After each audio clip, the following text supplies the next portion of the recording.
Entiendo a las personas, tienen sus razones para decir algo.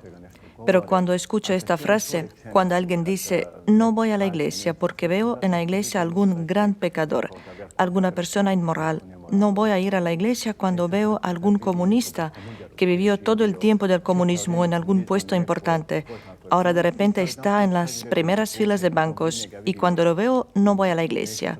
No voy a ir a la iglesia cuando veo a un magnate que se hizo rico en la noche a la mañana, porque probablemente robó algo muy fuerte y ahora está halagando a la iglesia, a los frailes, a los sacerdotes, y cuando veo eso simplemente no voy a ir a la iglesia. O cuando veo que el hombre que blasfema y dice todo tipo de cosas está en la iglesia todos los días, simplemente no voy.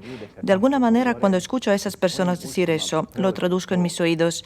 No iré a la iglesia porque soy mejor que ellos. No iré a la iglesia porque soy más piadoso que ellos. No voy a la iglesia porque soy más santo que ellos. De alguna manera, eso es la arrogancia espiritual. Y la arrogancia espiritual es tan peligrosa que leyendo el Evangelio entendemos que tal vez sea un pecado mayor de aquel que no quiere ir a la iglesia, que viva según la ley de Dios, que él de que pecó mucho y fue a la iglesia y éste lo condenó. Porque Jesús, cuando miramos a Jesús, perdonó a los adúlteros, perdonó a los ladrones, perdonó a los publicanos. Las únicas personas a las que Jesús condenó y dijo, ay, 8 veces, fueron los fariseos. Son personas espiritualmente arrogantes. Jesús trae una hermosa imagen en el templo de cómo llegó un fariseo y un publicano. El fariseo está en el primer banco y dice, Señor, oro, ayuno, doy el diezmo, gracias porque no soy como ese de allí. Y el publicano, que es un verdadero pecador, dice, perdóname a mí, pecador. Y de alguna manera dice Jesús, fue justificado. Y ese fariseo que vivía de acuerdo con la ley, de acuerdo con todas las leyes, no regresó a casa justificado. Y lo que es muy importante es que entendamos que no debemos juzgar al hombre y no debemos juzgar lo que ha hecho. No debemos mirar su pecado.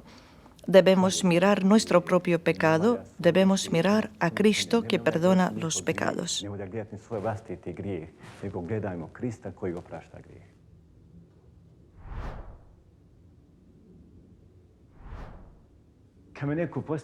Cuando alguien me hace esta pregunta, pues de alguna forma yo también he buscado a un católico auténtico toda mi vida.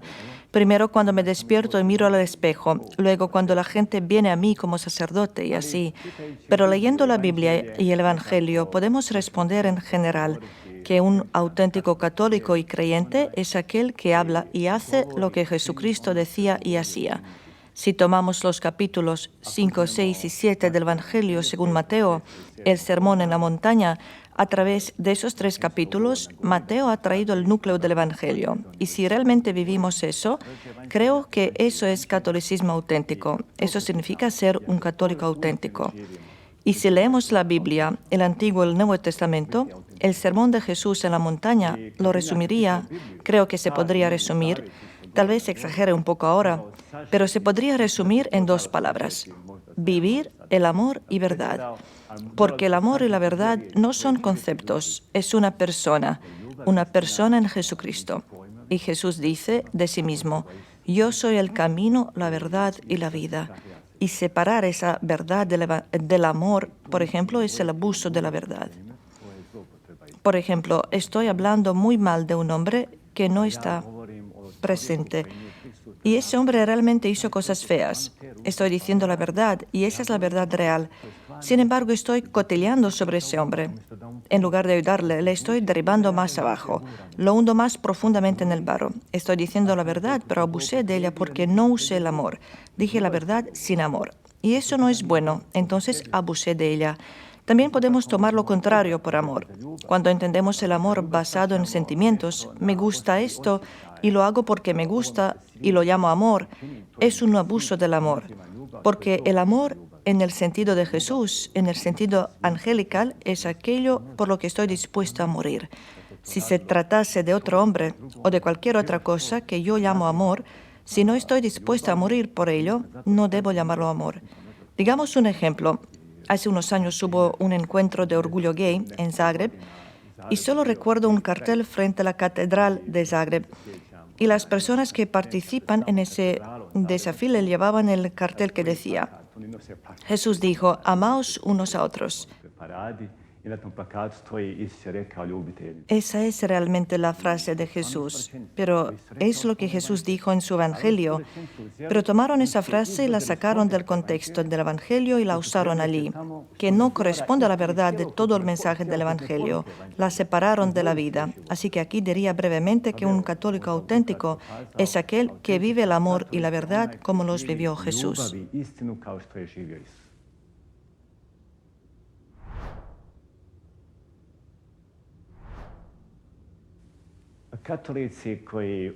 Los católicos que condenan no son creyentes en Cristo, porque Jesús dijo, no juzguéis. Entonces, un hombre puede ser muy pecador, brutalmente pecador, pero yo no debo juzgarlo porque eso es lo que dijo Jesús. Dijo claramente, no juzguéis al otro ni a vosotros mismos, porque solamente Jesús puede juzgar. Y Jesús dijo, no he venido a juzgar, sino a salvar. Permitamos que Él nos salve a nosotros y a esos grandes pecadores también a través de mí. Soy llamado a no juzgarlos, a no apuntar con mi dedo a ellos, ni a acusarlos, sino que soy llamado a permitir que Jesús los salve a través de mí. Entonces, lo único que Jesús nos pide es no juzgar, salvar, no mirar. Y además, lo único que Jesús nos pide es amar como Él amó y humildemente servir como Él humildemente sirvió. Y la mejor manera de cambiar a alguien es dejar de cambiarlo y empezar a amarlo, tal como es ese hombre. Y estoy convencido de que el amor lo cambiará porque Dios es amor. El problema es cuando un hombre peca gravemente, no sabemos distinguir a un pecador del pecado. El pecador debe ser amado y el pecado debe ser aborrecido. Así que no deberíamos juzgar a un pecador o rechazarlo, sino amarlo y odiar el pecado. Eso significa que podemos juntos vencer ese pecado, amar al pecador y odiar al pecado.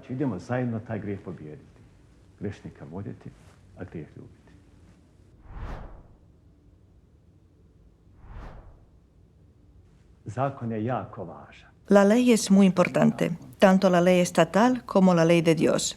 En realidad, para mí, un sacerdote, la ley de Dios está en el primer lugar. La ley es muy importante.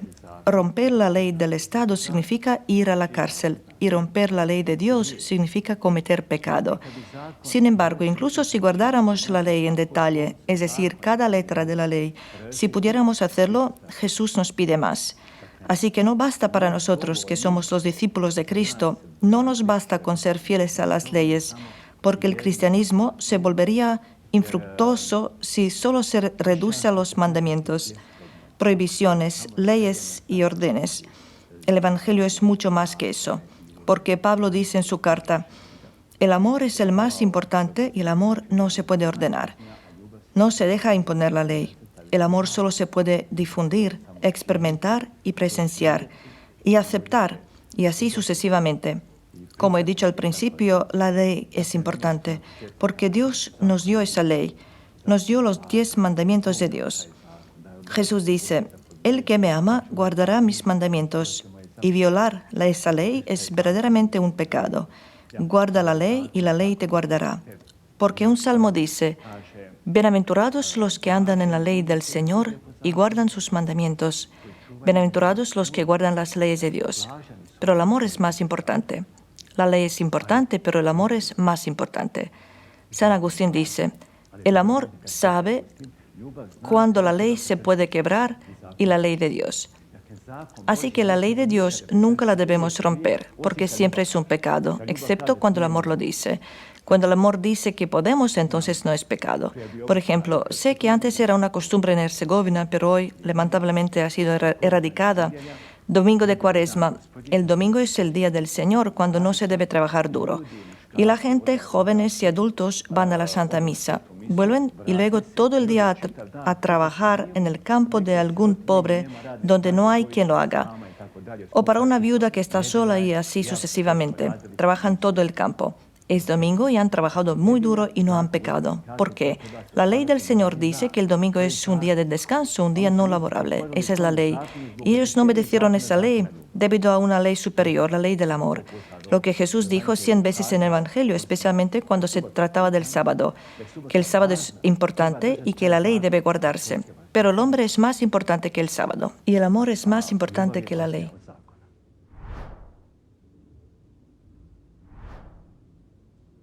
Gracias por darme la oportunidad de dar testimonio del Evangelio y de mi amor por Jesús.